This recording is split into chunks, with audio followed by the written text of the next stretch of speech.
আসসালামু আলাইকুম চাচা। ওয়ালাইকুম সালাম, ভালো আছেন? আছি চাচা, ভালো আছে। আপনি কেমন আছেন? ভালোই। চাচা আপনার এটা কোন কোম্পানির মোটর? এটা এসিআই কোম্পানি। এসিআই। আপনার কয় গোড়া মোটর এটা? এটা 3 গোড়া। 3 গোড়া। কয় ইঞ্চি দিয়ে পানি বের হয়? 4 ইঞ্চি। 4 ইঞ্চি। আপনি এই মোটর দিয়ে কি করেন? ওই কৃষি আবাদ করি।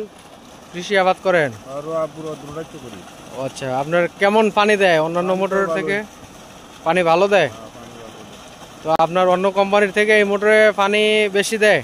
আমি তো দেখতেছি। তো এই মোটর আপনি নিয়ে কি সন্তুষ্ট? সন্তুষ্ট। সন্তুষ্ট। আচ্ছা ঠিক আছে চাচা। আসসালামু আলাইকুম।